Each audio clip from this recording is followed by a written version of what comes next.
नमस्कार दोस्तों, Bagda publication online classes के यूट्यूब चैनल पर आपका हार्दिक स्वागत है। दोस्तों, अपन ने पिछले वीडियो में उपसर्ग पढ़े थे। उपसर्ग कितने प्रकार के होते हैं, तत्सम उपसर्ग कितने होते हैं, तद्भव उपसर्ग कितने होते हैं और विदेशी उपसर्ग कितने होते हैं। तत्सम उपसर्ग 22 बताए थे, तद्भव या हिंदी के उपसर्ग थे अपने 13 और विदेशी उपसर्ग कितने होते हैं 19। इनका विस्तृत रूप से अध्ययन किया था। अब दोस्तों अपन इस वीडियो में पढ़ने जा रहे हैं जो तत्सम उपसर्ग संस्कृत के जो 22 उपसर्ग होते हैं, उन 22 उपसर्ग कौन कौन से होते हैं और उनमें कहां पर संधि होती है, कहां पर संयोग होता है और कहां पर नया परिवर्तन होता है, उसके बारे में अपन आज इस वीडियो में अध्ययन करेंगे। क्योंकि दोस्तों चैनल को अगर अभी तक आपने सब्सक्राइब नहीं किया है तो पहले सब्सक्राइब कीजिए और पास में बेल आइकन जरूर दबाइएगा ताकि नया अपडेट आपके पास सबसे पहले पहुंच जाए। तो दोस्तों अब चल रहे अपन जो संस्कृत के 22 उपसर्ग है उनमें नया परिवर्तन, संधि और संयोग कहां कहां होता है।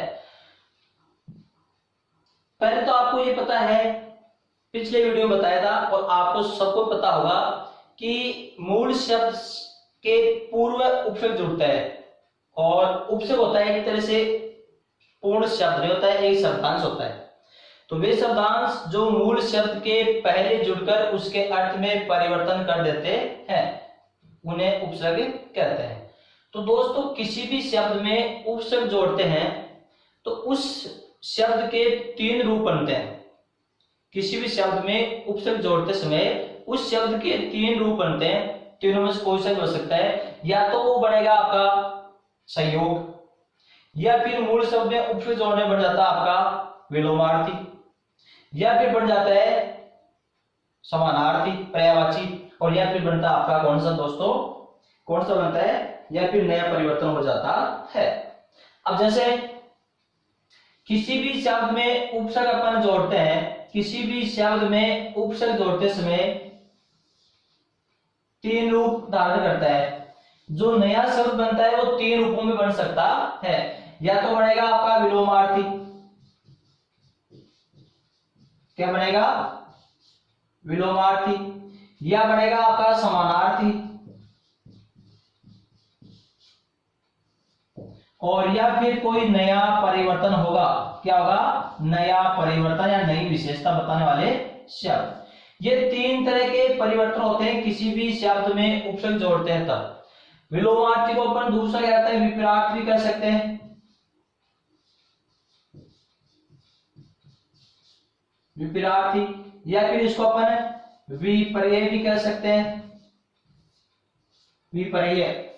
ये तीनों चीज एक ही है, विलोम विलोम अर्थ देने वाला, विपरीत अर्थ देने वाला, और पर्याय का अर्थ है समान अर्थ, बल्कि वी जोड़ते हो गया उल्टा अर्थ देने वाला। तो ये तीनों चीज एक ही है। विलोमार्थी कह दो चाहे विलोम शब्द कह दो, विपरीत शब्द कर दो चाहे विलोमार्थी, विपरीतार्थी और विपर्य।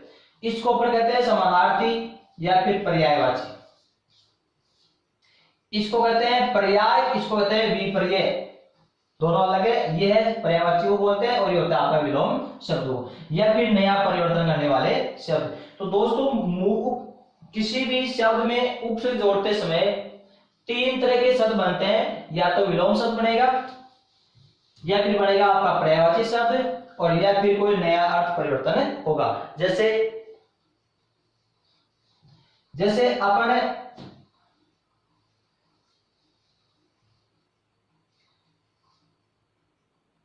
वी उपसर्ग जोड़ते हैं, वी प्लस योग, और इसमें जोड़ते हैं वी प्लस शुद्ध, वी प्लस शुद्ध, इसमें जोड़ते हैं वी प्लस हार। क्या जोड़ते हैं दोस्तों, वी प्लस हार, इसमें लिखा अपने शुद्ध। फिर इसमें लिखते हैं अपन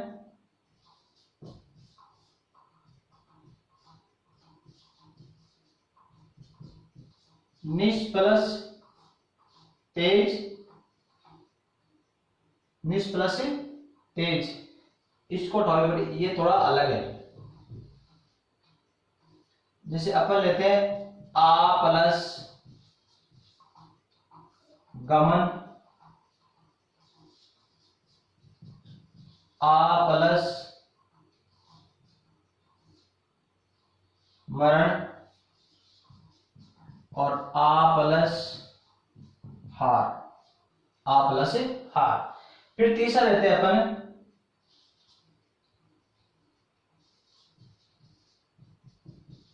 अप प्लस मान, अप प्लस मान,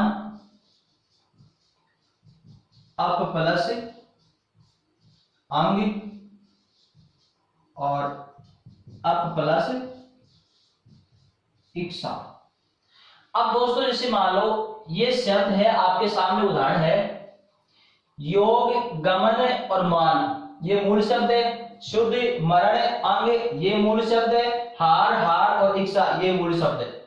अब इन शब्दों में अपन उपसर्ग जोड़ रहे हैं, इसमें भी उपसर्ग जोड़ रहे हैं, इसमें भी उपसर्ग जोड़ रहे हैं, इसमें भी उपसर्ग जोड़ रहे हैं, इन तीनों में आ जोड़ रहे हैं और इसमें अपन आप उपसर्ग जोड़ रहे हैं।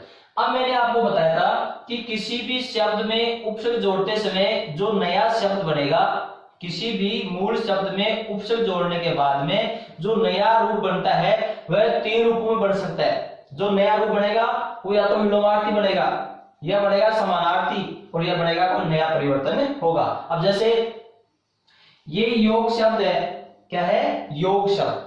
योग का अर्थ है जोड़ना, मिलना, गांठना। इसमें वी उपसर्ग जोड़ते हैं, क्या बन गया दोस्तों? वियोग। क्या बन गया आपका? वियोग। तो ये देखो योग का विलोम हो गया वियोग। इसको अपन योग कह दो चाहे संयोग कह दो, बात एक ही है, योग या फिर संयोग। बल्कि इसमें वी उपसर्ग जोड़ते ही क्या बन गया? वियोग। तो ये इसका क्या बन गया? विलोम शब्द। अब है शुद्ध। शुद्ध में वही अपन वी उपसर्ग जोड़ रहे हैं, तो ये हो जाएगा आपका विशुद्ध। क्या बनेगा? विशुद्ध। अब दोस्तों ये समानार्थी है, ये पर्यायवाची है, दोनों का अर्थ एक समान ही है। शुद्ध शुद्ध होता है, विशुद्ध उससे और अधिक शुद्ध, शुद्ध से विशुद्ध, जो बहुत शुद्ध हो उसको बोलते हैं विशुद्ध। तो ये दोनों विलोम शब्द नहीं है, ये दोनों किसका रूप धारण कर लिया उन्होंने? समानार्थी पर्यायवाची का रूप धारण कर लिया। अब है हार। हार में अपन वी उपसर्ग जोड़ रहे हैं, तो क्या बनेगा दोस्तों? विहार। क्या बन गया? विहार। अब देखो हार का अर्थ होता है माला, हार का अर्थ होता है माला, बल्कि इस हार में वी उपसर्ग जोड़ते क्या बन गया? विहार। विहार का अर्थ होता है भ्रमण करना, भ्रमण करना।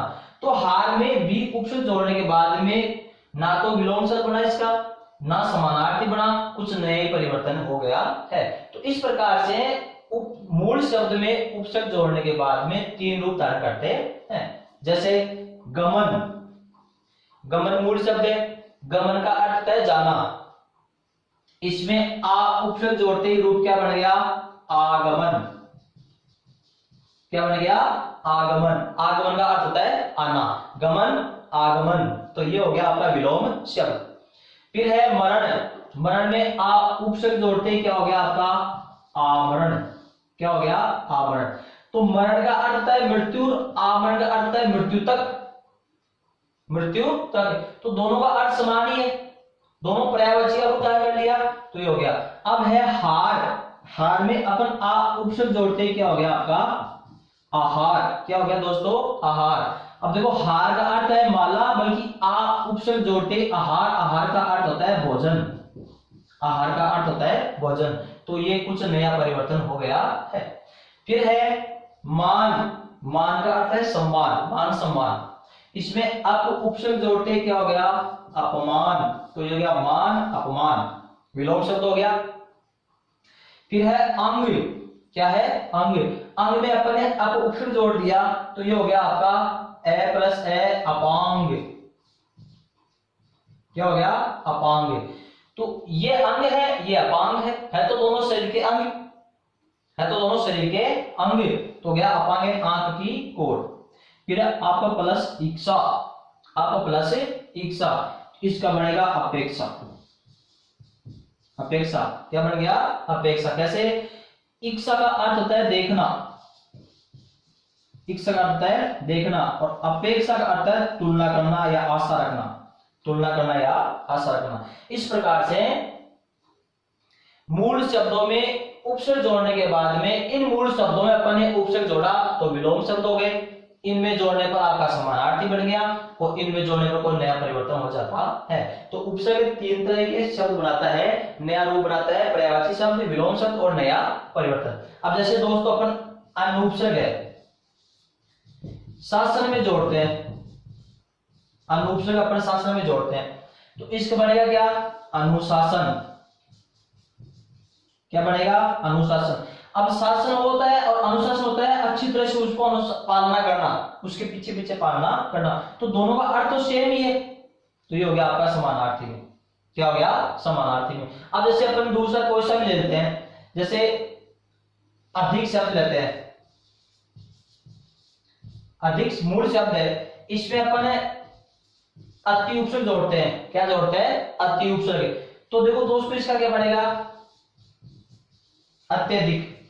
क्या बन गया, अत्यधिक। अब दोस्तों ये उदाहरण किस में जाएगा, विलोमार्थी में, समानार्थी में या नया परिवर्तन। तो देखो दोस्तों इसमें अधिक का अर्थ है अधिक, बहुत, और अत्यधिक का अर्थ है उससे भी अधिक, उससे भी अधिक। अधिक यानी बहुत है और अत्यधिक यानी बहुत अधिक है, तो ये दोनों समानार्थी है, दोनों एक ही है, ये जाएगा आपका समानार्थी शब्दों में। इस तरह से ये मूल शब्दों में उपसर्ग जोड़ने के बाद में 3 रूप धारण करते हैं। अब दोस्तों अपन चलते हैं,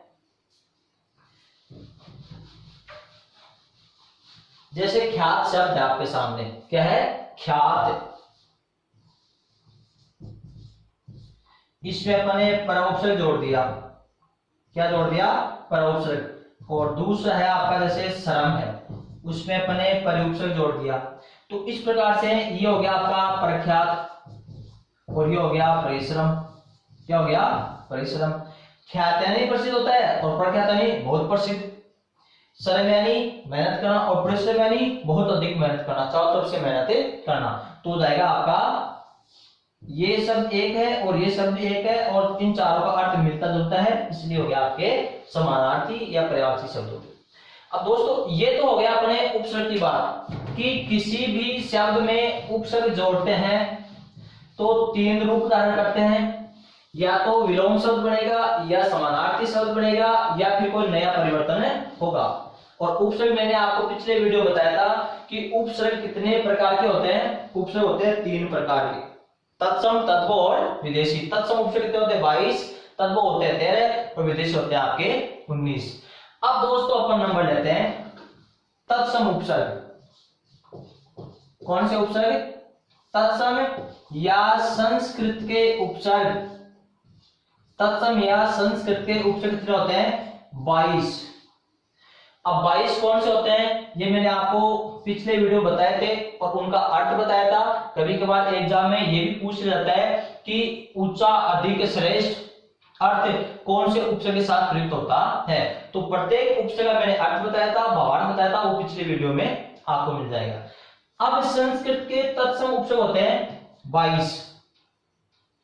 अब दोस्तों ध्यान रखना, ये जो तत्सम उपसर्ग है 22 संस्कृत के उपसर्ग है, ये आपको 3 रूपों में मिलेगा।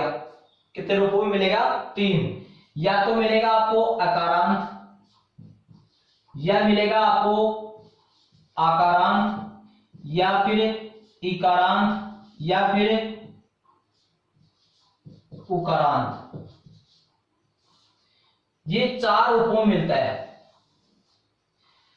या तो अकारांत होगा या फिर आकारांत होगा या इकारांत या फिर उकारांत। ये 22 उपसर्ग है, ये 4 रूपों मिलते हैं। अब ये अकारांत, आकारांत, इकारांत और उकारांत होते क्या है ये मैं बता रहा हूं। जैसे ये है आपका प्र,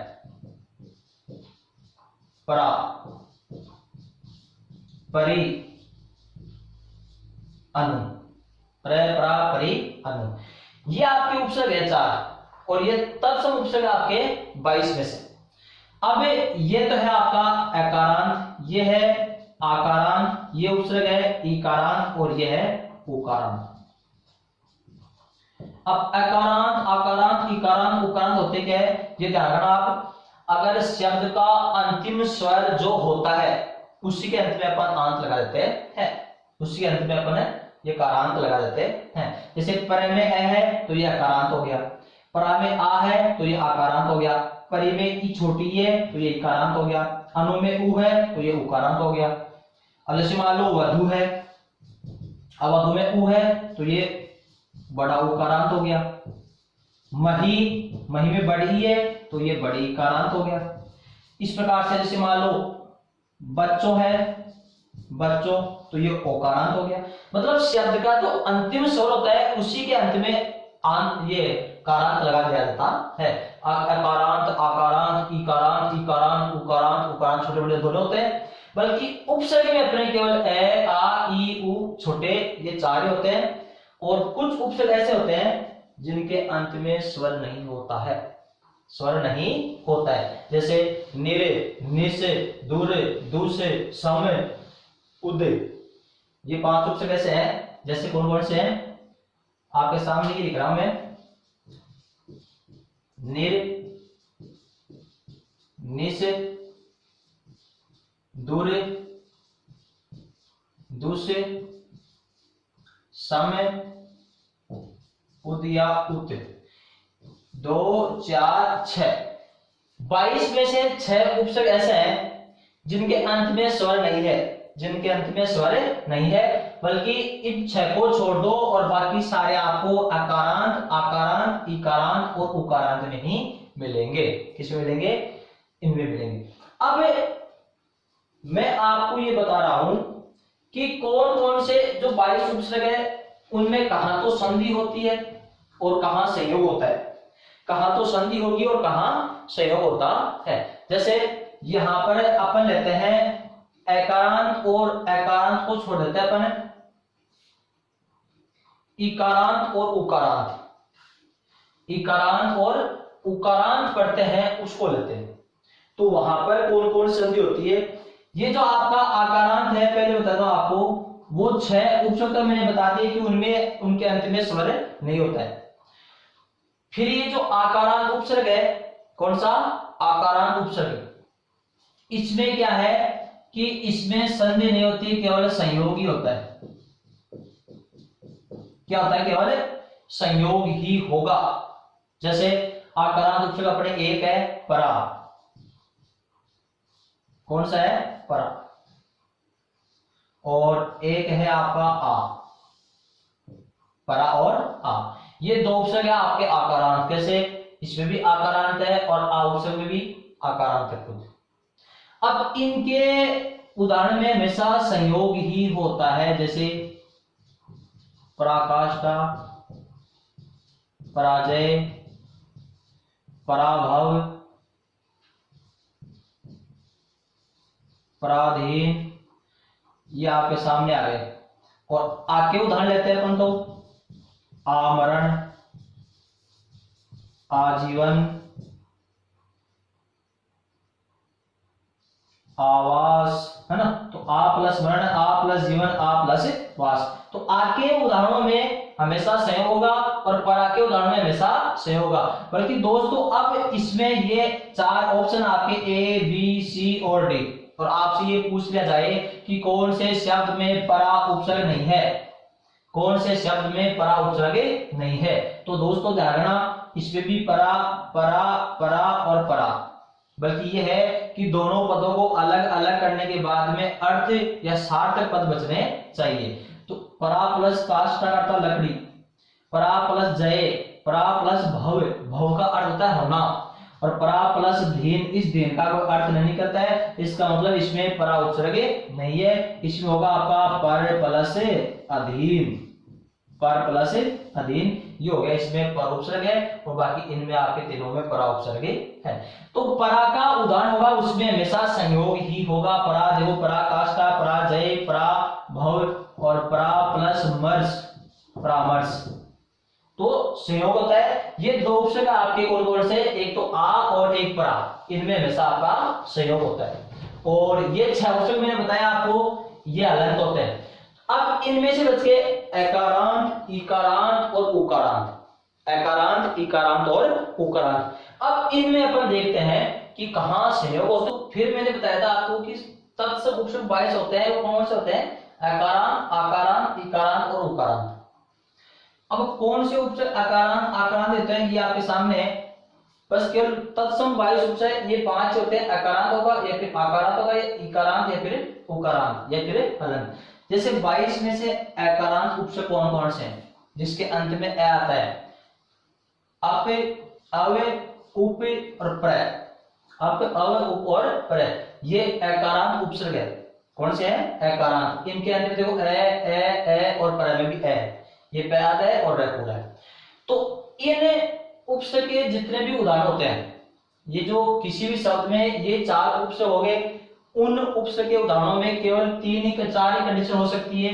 या तो इनके उदाहरण में संयोग मिलेगा, या फिर दीर्घ संधि होगी, या फिर गुण संधि, या फिर वृद्धि संधि। बस केवल ये 4 संधि के अलावा इनके उदाहरण में और कुछ नहीं हो सकता। अगर अप का उदाहरण है, अव का उदाहरण है, उप का और पर का उदाहरण है, तो इनके उदाहरणों में या तो संयोग होगा, या फिर दीर्घ संधि होगी, गुण संधि या फिर वृद्धि संधि। ये बस 4 ही हो सकते हैं, इसके अलावा कुछ नहीं हो सकते हैं। संधि में संयोग में अंतर ये होता है कि संधि में तो जब 2 वर्ण आपस में मिलते हैं तब परिवर्तन होता है, और संयोग में परिवर्तन नहीं होता है। जैसे मैं आपको एक उदाहरण देता हूं। जैसे अप प्लस वाद है और एक है अप प्लस अंग, अप प्लस अंग। ये वाद मूल शब्द है, यहाँ पर अंग मूल शब्द है। दोनों में अपन अप उपसर्ग जोड़ रहे हैं, तो इसको जोड़ने पर क्या बन गया? आपका अपवाद बन गया, और इसको जोड़ने पर क्या बन गया? आपका अपांग बन गया। तो देखो ये अपवाद है, इन दोनों को जोड़ने पर कोई परिवर्तन नहीं हो रहा है, तो ये तो संयोग है। और इसमें ए प्लस ए बराबर आ हो गया, तो ये संधि हो गई, दीर्घ संधि हो गई। कौन सी हो गई? दीर्घ संधि। तो इस प्रकार से संयोग होता है, उसमें कोई परिवर्तन होता नहीं है, और संधि में परिवर्तन होता है। तो अकारांत उपसर्ग में ये 4 उपसर्ग आते हैं। इन चारों के उदाहरण में या तो संयोग होगा, या फिर दीर्घ संधि, या गुण संधि, या फिर वृद्धि संधि होगी। फिर है दोस्तों अगला अपना आकारांत उपसर्ग। कौन से होते हैं? 22 में से 2 उपसर्ग अपने आकारांत होते हैं, एक तो परा और एक आ। इसमें भी आ है और ये स्वयं आ है। तो इनके उदाहरणों में हमेशा संयोग ही होगा, इनके अलावा संधि नहीं हो सकती। इनके उदाहरण में क्या होगा? हमेशा संयोग। दोस्तों मैं यहाँ पर आपको एक बार बता रहा हूं, बल्कि अपन प्रत्येक उदाहरण का, जैसे अकारांत उपसर्ग कौन से होते हैं, इनके उदाहरण लेंगे अपन कठिन जो एग्जाम में आने वाले हैं, उनका अपन संधि विच्छेद करेंगे। कौन सी दीर्घ संधि है, कौन से गुण संधि है, कौन से वृद्धि संधि है, वो प्रत्येक अपन विश्लेषण करेंगे। अभी तो मैं आपको समझा रहा। तो आकारांत उपसर्ग में केवल संयोग ही होता है। जैसे एक उदाहरण दे रहा हूं मैं आपके सामने, फिर अपन इनका विस्तृत रूप तो अपन अगले वीडियो में या इसमें पढ़ लेंगे। अब जैसे मान लो परा का लेते हैं अपन, तो ये हो गया परा प्लस जय, और फिर आ का लेते हैं, जैसे आ प्लस जीवन। परा प्लस जय और आ प्लस जीवन। तो इस परा प्लस जय को जोड़ने पर क्या बनेगा? आपका पराजय, और आ प्लस जीवन का क्या बनेगा? आजीवन। तो इनमें देखो परा प्लस जय पराजय, आ प्लस जीवन आजीवन, इनमें कोई परिवर्तन नहीं हो रहा है, तो ये आपके संयोग है। तो आ और परा उपसर्ग में हमेशा संयोग ही होता है। फिर दोस्तों अपन आगे चलते हैं इकारांत। ये मैंने बताया दिया आपको कि जो संस्कृत के 22 उपसर्ग होते हैं, उनमें ये 5 होते हैं, कारांत, अकारांत, आकारांत, ई और उकारांत, और बाकी होते हैं आपके हलंत वाले, वो आपके सामने। अब है इकारांत उपसर्ग जिसके अंत में ई हो। तो देखो प्री, प्रति, अति, अभि, वि, नि, अपि और अधि। ये आपके सामने 8 उपसर्ग हैं। कितने हैं? 8 उपसर्ग हैं। उनमें हमेशा या तो संयोग होगा, या फिर दीर्घ संधि होगी, या फिर यण संधि होगी। दीर्घ संधि होगी या फिर यण संधि होगी। क्यों? कुछ उदाहरण, 1-2 उदाहरण ऐसे मिल जाते हैं जिनमें व्यंजन संधि भी होती है, व्यंजन संधि भी होती है, बल्कि 99% भी आपके 3 ही काम करते हैं, संयोग, दीर्घ या फिर यण संधि। अब है दोस्तों आपके सामने, जैसे मान लो अब आप कहोगे कि इसमें दीर्घ यण ही क्यों होगी, वो आपको देखो बता रहा हूं। इनमें देखो संयोग, दीर्घ, गुण, वृद्धि क्यों होगी? क्योंकि दीर्घ संधि, गुण संधि और वृद्धि संधि, इन तीनों में प्लस से पहले क्या आता है? ए या फिर आ। प्लस से पहले ए या आ। दीर्घ, गुण और वृद्धि संधि में प्लस से पहले क्या आता है? ए या आ। तो इन उपसर्ग में देखो या तो आपको ए मिलेगा या फिर आ मिलेगा। तो इसमें अकारांत तो ए मिलेगा, ये आ गया। इसके अलावा बच गया आपकी यण संधि, यण में प्लस से पहले ए आ नहीं आता है। फिर आपकी अयादी संधि, अयादी संधि में प्लस से पहले ए आई ओ औ आता है, इसलिए यण और अयादी नहीं हो सकती है। फिर बच गया आपकी व्यंजन, व्यंजन के उदाहरण इसमें कैसे ले आ सकते हैं, क्योंकि व्यंजन संधि में प्लस से पहले हलंत होता है। विसर्ग संधि इसलिए नहीं हो सकती क्योंकि विसर्ग संधि में प्लस से पहले विसर्ग होता है, इसलिए इनमें ये कंडीशन नहीं मिल पाती है। केवल इसमें ए है तो ए प्लस से पहले केवल दीर्घ, गुण और वृद्धि में होता है, यण में नहीं होता है, अयादी में होता है। इस प्रकार इनमें तीन संधि और या फिर संयोग हो सकता है। संयोग के लिए प्लस से पहले प्लस के बाद में आपको देखने की आवश्यकता नहीं। इनमें आकारांत में संयोग होता ही है। अब इकारांत में दीर्घ, संयोग, दीर्घ और यण क्यों है, क्योंकि यण संधि में इन तीन में तो प्लस से पहले ए आ होता है। क्या होता है? ए आ। तो इनमें तो प्लस से पहले ए आ है ही नहीं, इनमें तो ई है। तो ई केवल होता है ई, ई किसमें होता है? दीर्घ संधि में। दीर्घ संधि में भी प्लस से पहले ई हो सकता है, दीर्घ संधि में प्लस से पहले ई हो सकता है, या फिर यण संधि में प्लस से पहले ई ऊ री हो सकता है, और बाकी में नहीं होता है। गुण संधि में प्लस से पहले ए आ होता है, वृद्धि संधि में प्लस से पहले ए आ होता है, अयादी संधि में प्लस से पहले ए आई ओ आ होता है। तो केवल दीर्घ संधि में भी ई आता है, और यण संधि में प्लस से पहले ई आता है, और संयोग में भी हो सकता है। इसी प्रकार इनमें केवल संयोग, दीर्घ और यण संधि होती है। व्यंजन हो सकता है, कुछ उदाहरण ऐसे होते हैं जिसमें व्यंजन संधि हो जाती है, जैसे अभी प्लस से, अभी प्लस से। अब इसे देखो ई आ गया, अब यहां पर से आ गया, तो ये दंते से मूर्धन्य से में बदल जाएगा। तो अभी प्लस से का क्या हो जाएगा? अभिषेक। क्या बन गया? अभिषेक। अब इसमें संधि कौन सी है? व्यंजन संधि। संधि कौन सी है? व्यंजन संधि है। बल्कि अब आपसे अभिषेक में आपसे उपसर्ग पूछ लिया जाए कि अभिषेक में कौन सा उपसर्ग है, तो आपको अभि उपसर्ग बताना पड़ेगा। तो कुछ उदाहरण ऐसे होते हैं, कोई एक दो बाय चांस मिल जाए, जैसे एक वेरा, इसके अलावा शायद ही मिल पाए, तो उनमें व्यंजन संधि भी हो सकती है। बल्कि 90 में आपके संयोग या फिर दीर्घ संधि, यण संधि, इन तीन के अलावा चौथा नहीं हो सकता है। फिर दोस्तों अपन आगे चलते हैं उकारांत। कौन से हैं? उकारांत। अब उकारांत कौन से उपसर्ग है? केवल दो ही है, सु अनु। सु और अनु, इसमें सु है, इसमें अनु है। तो इन उपसर्गों के उदाहरण में या तो संयोग होगा, या दीर्घ संधि होगी, या फिर यण संधि होगी। दोनों सेम ही है, क्योंकि दीर्घ संधि में भी ई उ आता है, बाद में समान स्वर, और यण संधि में प्लस से पहले ई उ री आता है। तो देखो इसमें ई, इसमें भी उ, तो यण संधि हो जाएगी। संयोग होगा, या फिर दीर्घ संधि होगी, या फिर यण संधि होगी। अब जैसे मैं एक उदाहरण बता रहा हूं, संयोग तो कैसे हो जाएगा? जैसे सु प्लस अवसर, सु प्लस अवसर, इसको जोड़ने पर क्या बन गया? सुअवसर। क्या बन गया? सुअवसर। अब अपन दीर्घ का लेते हैं तो लगेगा जैसे अनु प्लस उदित, अनु प्लस उदित। यहां पर उ आ गया, तो हो गया आपका अनुदित। फिर यण का लेते तो अनु प्लस अय, तो ये हो गया आपका अन्वय। क्या हो गया? अन्वय। तो दोस्तों इसमें हो गया आपका सु प्लस अवसर, सुअवसर, कोई परिवर्तन नहीं हो रहा तो संयोग। इसमें उ और उ मिलकर बड़ा हो गया, दीर्घ संधि। इसमें उ का वह बन गया, तो यण संधि। तो इस प्रकार से सु और अनु में आपका संयोग हो सकता है, दीर्घ संधि हो सकती है, या फिर यण संधि हो सकती है। और लास्ट में मैंने एक और लिखा है कि इसमें भी व्यंजन संधि हो सकती है।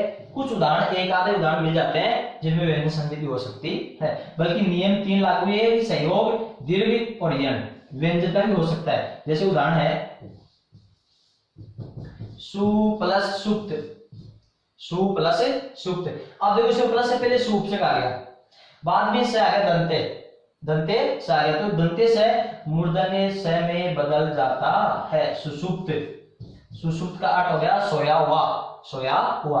अब इसमें संधि पूछे तो आपसे होगी आपकी व्यंजन संधि। कौन सी होगी? व्यंजन संधि। इसमें भी उदाहरण व्यंजन का आ रहा है, इसमें व्यंजन का आ रहा है। दोनों में एक ही नियम है कि प्लस से पहले ई उ हो, तो इसमें ई आ रहा है, इसमें उ आ रहा है। तो ये दोनों उदाहरण, ये दो उदाहरण है, एक तो अभिषेक इसमें आएगा और सुसुप्त आपका इसमें आएगा। इनमें भी व्यंजन संधि हो सकती है, बाकी में नहीं होती। तो दोस्तों अब चलते हैं अपन हलंत वाले, कि जिस उपसर्ग के अंत में हलंत होता है अकारांत, आकारांत, ई, ऊ कुछ नहीं होता है, हलंत होता है। वो कौन से उपसर्ग है? सम और उद। सम और उद। उद का दूसरा रूप उत भी है। इनमें हमेशा व्यंजन संधि ही होगी, इसके अलावा कुछ नहीं हो सकती। स्वर संधि इसलिए नहीं होगी क्योंकि प्लस, स्वर संधि में प्लस से पहले स्वर होना चाहिए, प्लस के बाद में स्वर होना चाहिए, तो इसमें तो हलंत आ गया, तो स्वर संधि नहीं हो सकती। विसर्ग संधि इनमें इसलिए नहीं हो सकती, विसर्ग संधि इनमें इसलिए नहीं हो सकती क्योंकि विसर्ग संधि में प्लस से पहले विसर्ग आता है, तो विसर्ग, इनके उदाहरण में केवल व्यंजन संधि ही होगी। फिर है आपका निर, हलंत वाले फिर भी है, निर निस दूर दुस, निर निस दूर दुस, इनके उदाहरण में हमेशा आपकी होगी विसर्ग संधि। कौन सी होगी? विसर्ग संधि। अब आप कहोगे इनमें तो हलंत है ना, तो हलंत वाले दो उपसर्ग अलग है, सम और उद, इनमें हमेशा व्यंजन संधि होती है। निर निस दूर दुस, इनके उदाहरण में हमेशा होगी आपकी विसर्ग संधि, और कोई से नहीं हो सकती है। इस प्रकार से आकारांत उपसर्ग कितने आपके? 2, 4। आकारांत कितने हैं? 2। इकारांत कितने हैं? 2, 4, 6, 8। उकारांत कितने हैं? 2। हलंत वाले व्यंजन संधि कितने हैं? 2। और हलंत वाले विसर्ग संधि कितने हैं? 4। तो 4 तो 6, 8, 16, 16 और 2 18, 4, ये 22 उपसर्ग आपके हो गए कितने? तत्सम उपसर्ग। तो दोस्तों ये मैंने आपको जो 22 उपसर्ग है, ये एक तरह से एकदम सीधे हो गए, स्वरूप हो गया कि कौन से उपसर्ग में कौन सी संधि होगी और कौन सा क्या होगा। फिर से दोबारा बता रहा हूं कि जितने भी आकारांत उपसर्ग है, अप, आव, उप, प्र, इनके उदाहरण में हमेशा या तो संयोग होगा, या दीर्घ संधि, गुण संधि, या वृद्धि संधि, और कोई सी भी नहीं हो सकती। आकारांत में हमेशा संयोग होता है, जो 2 उपसर्ग है। फिर इकारांत के 8 उपसर्ग, उनमें संयोग मिलेगा, या दीर्घ संधि मिलेगी, या फिर यण मिलेगी, या फिर व्यंजन संधि उदाहरण कुछ मिल जाएंगे। फिर उकारांत के 2 उपसर्ग है, सु, अनु, इसमें आपको संयोग मिलेगा, या दीर्घ संधि, या फिर यण संधि, या उदाहरण आपका व्यंजन का। ये 2 उदाहरण मैंने बता दिया आपको, 2 ही मिलते हैं। फिर हलंत वाले हैं सम और उद, इनमें हमेशा व्यंजन संधि ही होगी, संयोग भी नहीं होगा, केवल व्यंजन संधि। इनके उदाहरण में केवल विसर्ग संधि होगी, ना संयोग होगा, ना व्यंजन होगी, और ना स्वर संधि होगी। इनमें भी कुछ नहीं होगा, संयोग इन दोनों में नहीं होता है, केवल व्यंजन और विसर्ग ही होगी। अब दोस्तों अपन लेते हैं एक एक का नंबर। जैसे आकारांत उपसर्ग कौन से है, उनका प्रत्येक का उदाहरण कि कौन से उदाहरण में संयोग है, कौन से उदाहरण में दीर्घ संधि है, कौन से उदाहरण में गुण संधि है, कौन से उदाहरण में वृद्धि संधि है। तो दोस्तों ये सारणी आपको, ये सारणी है आपकी जो 22 उपसर्ग है, उन सबका पूर्ण अच्छी तरह से विश्लेषण कर देती है। रटने की आवश्यकता नहीं है। यहाँ पर 3 चीज क्लियर हो रही है, एक तो संयोग और एक संधि। एक तो संयोग भी पूर्ण हो रहा है और एक संधि भी यहाँ पर क्लियर हो रही है। अब दोस्तों आप चलते हैं अपन, पहला कौन सा है कि अकारांत उपसर्ग अपन लेते हैं। पहले कौन सा है? अकारांत उपसर्ग। इसके उदाहरण कौन कौन से होते हैं, और कौन कौन से में संयोग होगा, और कौन कौन से में दीर्घ संधि होगी, कौन सी में वृद्धि संधि होगी, इसके बारे में अपन पढ़ते हैं। अब दोस्तों पहला है अपना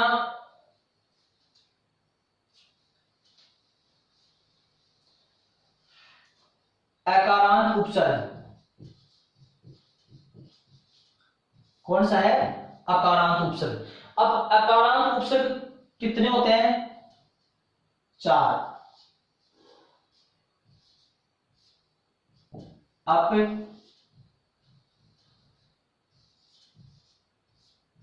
उप, अव और प्रय। अप, उप, अव और प्रय, ये 4 आपके अकारांत उपसर्ग है। अब इनके उदाहरणों में देखो, कहां तो संयोग होगा,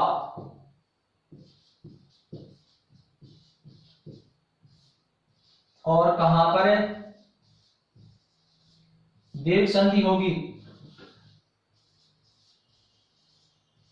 और कहां पर गुण संधि होगी, और कहां पर वृद्धि संधि होगी। ये दोस्तों अपन चारों का तुलनात्मक अध्ययन करें कि जो अप उपसर्ग है उनके उदाहरण में कहां पर तो संयोग होता है, कौन से उदाहरण में दीर्घ संधि होती है, कौन से में गुण होती है, कौन से वृद्धि होती है। फिर अपन सारे तुलनात्मक अध्ययन करेंगे इससे, कौन से में व्यंजन संधि। अब जैसे उपसर्ग के उदाहरण है परपंच, प्रयोग, प्रकोप। परपंच, प्रयोग और प्रकोप, इन उदाहरणों में हमेशा संयोग होता है। जैसे प्रय प्लस पंच प्रय प्लस योग, प्रय प्लस कोप। पंच का होता है 5 और प्रपंच होता है छल कपट। तो इनके इन मूल शब्दों में उपसर्ग जोड़ने के बाद में कोई परिवर्तन नहीं हो रहा है, तो इन उदाहरणों में आपका सही हो गया। फिर आगे चलते हैं पर प्रार्थी, प्राध्यापक, प्राचार्य, प्रायोजक, इनमें संधि कौन सी है दोस्तों? दीर्घ संधि है। अब जैसे प्रार्थी का संधि विच्छेद होगा प्रय प्लस अर्थी, प्रय प्लस अर्थी, कैसे हुआ? अब यहाँ पर क्या है? ए, यहाँ पर क्या है? ए और ए मिलकर क्या हो गया? आ, तो ये हो गया उस, फिर आपका इस रे में आ मिल गया और ये ए गायब हो गया, तो हो गया आपका प्रार्थी। प्राध्यापक का संधि विच्छेद जाएगा प्रय प्लस अध्यापक, प्रय प्लस अध्यापक, ए प्लस ए बराबर आ, दीर्घ संधि। प्राचार्य का संधि विच्छेद होगा प्रय प्लस आचार्य, प्रय प्लस आचार्य, ए प्लस आ बराबर आ, दीर्घ संधि। प्रायोजक का अर्थ संधि विच्छेद होगा प्रय प्लस आयोजक, प्रय प्लस आयोजक, ए प्लस आ बराबर आ, तो प्रायोजक। तो दोस्तों ये हो गए इसमें आपकी दीर्घ संधि। कभी कभार प्रश्न ये भी पूछ लिया जाता है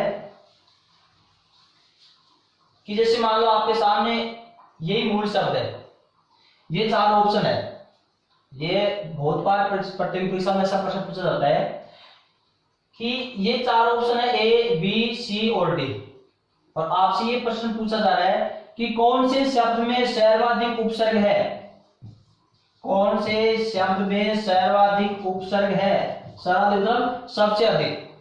तो दोस्तों अपने हिंदी में अधिकतम, किसी भी शब्द में अधिकतम 3 उपसर्ग हो सकते हैं।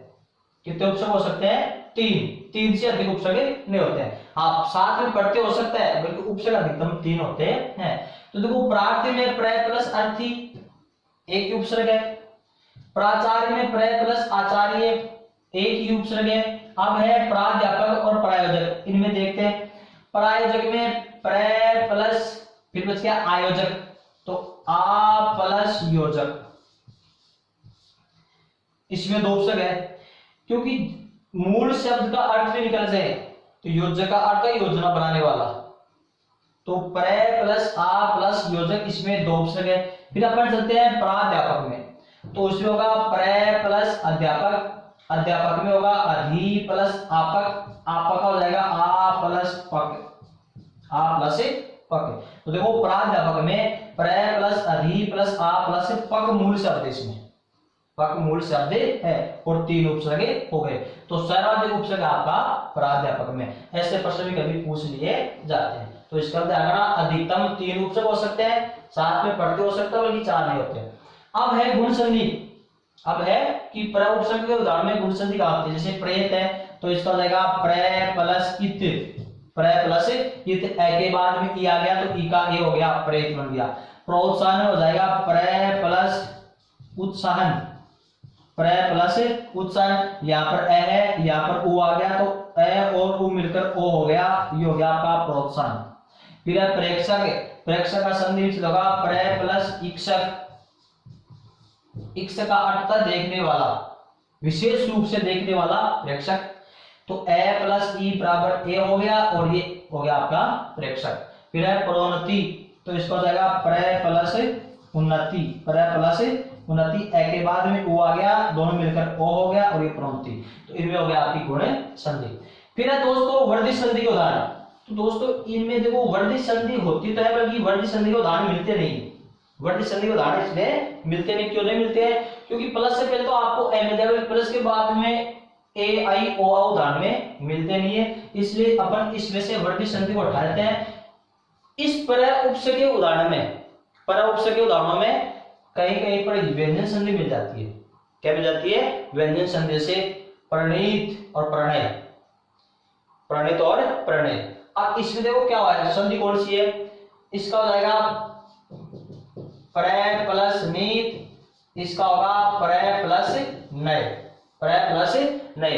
अब इनमें व्यंजन संधि, कौन संधि है? व्यंजन, व्यंजन इसलिए है क्योंकि प्लस से पहले रे री स हो, प्लस के बाद में न आ जाए तो जहां पर नय दिखाई दे रहा है उसका न वहीं पर अण में बदल जाता है। तो प्लस से पहले रे आ रहा है, बाद में न है तो न का अण हो जाता है, तो हो गया आपका प्रणीत और हो गया आपका प्रणय, प्रणय का आता है प्रेम। तो दोस्तों प्रय उपसर्ग उदाहरण देखो, सहयोग हो गया, दीर्घ संधि हो गई, गुण संधि हो गई, वर्ती संधि के उदाहरण मिलते नहीं है, बल्कि व्यंजन के मिल गए तो अपने व्यंजन लिख लेते हैं। अधिकतर उपसर्ग के अधिकतर उदाहरणों में आपका संयोगी होता है, संधि कब होती है क्योंकि संयोग के उदाहरण ज्यादा मिल जाते हैं। तो बल्कि ध्यान रखना, प्रतियोगी परीक्षा में संयोग के प्रश्न कभी नहीं पूछे जाते हैं, केवल संधि के प्रश्न पूछे जाते हैं। सीधे संयोग है प्राय प्लस पंच इसमें कोई पूछेगा नहीं, अधिकतर संधि के प्रश्न पूछे जाते हैं। फिर है दोस्तों अपना उप उपसर्ग, कौन सा है? उप। अब देखो उप का उदाहरण संयोग वाला है, उप प्लस योग, उप प्लस करण, संयोग है, कोई परिवर्तन नहीं हो रहा है। अब देखो दीर्घ संधि में देखते हैं अपन कौन सा है? उपाधि, तो इसका संधि विच्छेद होगा उप प्लस आधि, ए बराबर ए प्लस आ बराबर आ, उपाधि। फिर उपाध्यक्ष है, तो इसका संधि विच्छेद होगा उप प्लस अध्यक्ष, उप प्लस अध्यक्ष, ए प्लस ए बराबर आ हो जाएगा। फिर उपाध्याय, तो इसका हो जाएगा उप प्लस अध्याय, उप प्लस अध्याय। फिर है उपाधीक्षक, तो जाएगा उप प्लस अधीक्षक, उप प्लस अधीक्षक। ये हो गया आपकी दीर्घ संधि के उदाहरण। अब दोस्तों वही आपसे प्रश्न पूछ लिया जाए कि कौन से शब्द में सर्वाधिक उपसर्ग है, तो उपाधि में उप प्लस आदि एक उपसर्ग है, उपाध्याय में दो उपसर्ग है, उप प्लस अध्याय, अध्याय का जाएगा अधि प्लस आय, दो उपसर्ग है उप और अधि। उपाध्यक्ष में दो है, उप प्लस अधि प्लस अक्ष, उप प्लस अधि प्लस अक्ष। और उपाधीक्षक में दो है, उप प्लस अधि प्लस इक्षक, दो उपसर्ग है। इन तीन में दो है, इसमें आपका एक उपसर्ग है। अब है अपने गुण संधि के उदाहरण। गुण संधि का उदाहरण एक ही मिलता है, अपेक्षा, तो इसका संधि विच्छेद हो जाएगा अप प्लस इक्षा, ए के बाद में ई आ रहा है, दोनों मिलकर आपका ए हो गया, ये बन गया आपका अपेक्षा। और दीर्घवर्ती संधि में कोई उदाहरण मिलता नहीं है, वो आगे चल करके आपका व्यंजन संधि में एक उदाहरण इसमें मिल गया। कौन सी संधि का? व्यंजन संधि का। जैसे अप प्लस छेद, अपछेद, इसका संधि विच्छेद होगा अप प्लस छेद। ये नियम कौन सा है व्यंजन संधि का कि प्लस से पहले स्वर हो, प्लस के बाद में छ आ जाए, तो प्लस के स्थान पर च का आगम हो जाता है। प्लस से पहले स्वर हो, प्लस के बाद में छ हो, तो संधि करते समय प्लस के स्थान पर च का आगम हो जाता है, तो इस प्लस के स्थान पर च का आगम हो गया। जैसे अनु प्लस छेद अनुच्छेद, अनु प्लस छेद अनुच्छेद, इस प्रकार से आपका ये। अब है दोस्तों अपने अउपसर्ग, कौन सा है? अउपसर्ग। अउपसर्ग में देखो अवमानना, अवरोध, अवांतर, अवाप्ति।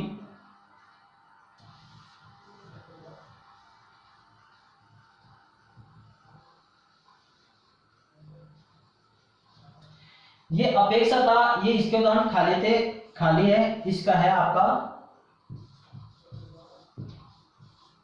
अपछेद। अपन पढ़ रहे थे अउपसर्ग, अवमानना, अवरोध और उपेक्षा और उपनिषद। अच्छा उपेक्षा पढ़ रहे थे अपन, अपेक्षा नहीं उपेक्षा, कौन सा? उपसर्ग। तो उसका जाएगा उप प्लस इक्षा, उप प्लस इक्षा, ये अपन ने गलत पढ़ लिया, ये बाद में पढ़ेंगे। उपेक्षा उप प्लस इक्षा। और उप का उदाहरण जाएगा आपका उपनिषद, कौन सा है? उपनिषद। तो उपनिषद जाएगा उप प्लस नि प्लस सद, उप प्लस नि प्लस सद। उपनिषद का संधि विच्छेद उपनी प्लस सद नहीं होगा, उप प्लस नि प्लस सद होगा। अब देखो यहाँ पर है आपका संयोग, यहाँ पर ई के बाद में स आ गया दंते स, तो ये दंते स आपका मूर्धन्य स में बदल जाता है, ये हो गया आपकी व्यंजन संधि। तो उपनिषद आपका व्यंजन संधि का उदाहरण है, और उपनिषद में उपसर्ग है, और उपेक्षा में उप है, और इनमें दीर्घ संधि है। अब है आपका अव, कौन सा है? अव। तो अव का संधि विच्छेद संयोग के हिसाब से होगा अव प्लस मानना, अव प्लस रोध, अव प्लस तार, अव प्लस काश, अव प्लस लहर, ये तो संयोग है। दीर्घ संधि का उदाहरण है अव प्लस अंतर, ए प्लस ए बराबर आ, अव प्लस आपति, अवाप्ति।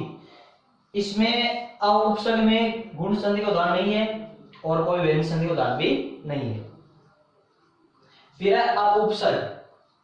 अप का संयोग होगा अप प्लस शकुन, अप प्लस रूप, up plus car, up plus वाद, ये तो सेम होते हैं। और संधि का उदाहरण, दीर्घ संधि का उदाहरण है अप प्लस अंग, अप प्लस अंग। अपांग होता है आंख की कोर, आंख की कोर अपांग। फिर है अपेक्षा, अपेक्षा में होगा अप प्लस इक्षा, ये उदाहरण मैंने पहले बता दिया था यहाँ पर, बल्कि होगा अप प्लस इक्षा, ये है उप प्लस इक्षा, उप प्लस इक्षा। इक्षा में देखना, इक्षा में देखना, अप यानी इसमें आप उपसर्ग है, इसमें उप है, तो जाएगा आपकी गुण संधि। और इसमें आपका वर्ग संधि होकर व्यंजन संधि का उदाहरण मिलता है एक अप प्लस छेद, अप प्लस छेद कि प्लस से पहले स्वर हो, प्लस के बाद में छ आ जाए तो प्लस के स्थान पर छ का आगमन हो जाता है। जैसे अनु प्लस छेद अनुच्छेद, वी प्लस छेद विच्छेद, तो इनमें सब में छ का आगमन हो रहा है। तो दोस्तों इस प्रकार से आपके जो अकारांत उपसर्ग है प्र, उप, अव और अप, इनके इन उदाहरणों का आपका संयोग होगा। इन उदाहरण में दीर्घ संधि, इनमें गुण संधि, वर्धित संधि का उदाहरण मिलता नहीं है, बल्कि व्यंजक संधि के उदाहरण मिल जाते हैं कुछ एक उदाहरण। इस प्रकार से हो गया आपका आकारांत। इसके बाद में है आपका, इसके बाद में है उकारांत। उकारांत से पहले दो उदाहरण, दो उपसर्ग ऐसे हैं जो आकारांत में आते हैं, बल्कि उनमें कोई संधि नहीं होती है, केवल संयोग होता है, केवल संयोग होता है। वो दो उपसर्ग कौन से हैं वो बताता हूं मैं आपको। अकारांत के बाद में कौन से उपसर्ग है आपके,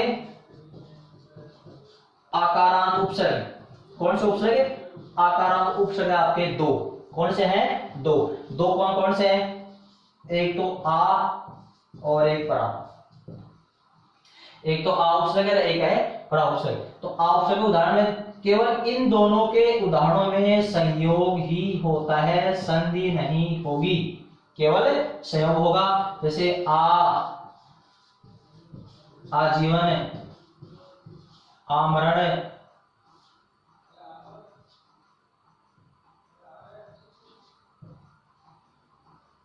आवास, परामर्श, पराजय, पराभव, पराकाष्ठा और पराधीन। मैंने आपको बता दिया कि पराधीन इसमें नहीं आएगा, पराधीन इसमें नहीं आएगा। देखो आ प्लस जीवन, आ प्लस मरण, आ प्लस वास, है ना, ये इनमें हमेशा संयोग होता है। और परावश्य को धर्म में हमेशा संयोग होता है, परा प्लस मर्स, पराजय, पराभव, पराकाष्ठा। क्योंकि पराधीन इसमें लग तो रहा है आपको, परा प्लस धीन, धीन का अर्थ नहीं निकलता है, इसलिए इसमें है आपका पर प्लस अधीन, पर प्लस अधीन। ये उदाहरण इनके साथ में हमेशा आता है। जैसे मान लो ये चार ऑप्शन हो गया आपके सामने, ए बी सी डी, कौन से उपसर्ग में, कौन से शब्द में परा उपसर्ग नहीं है, कौन से शब्द में परा उपसर्ग नहीं है, तो इसमें हो जाएगा पर प्लस अधीन, इसमें आपका पर उपसर्ग। पराधीन का अर्थ होता है दूसरों पर, अधीन का अर्थ है आश्रित, दूसरों पर आश्रित रहना पराधीन, तो इसमें पर उपसर्ग है, क्योंकि पराधीन उदाहरण नहीं है। तो दोस्तों ये हो गया आपके आकारांत उपसर्ग। इसके बाद में आते हैं आपके मेन, जो प्रतियोगी परीक्षा में बार बार पूछे जाते हैं, इकारांत और उकारांत उपसर्ग होते हैं। इकारांत और उकारांत, जिसमें आपकी दीर्घ संधि, संयोग, यण संधि और व्यंजन भी हो सकती है। उनके उदाहरण एग्जाम में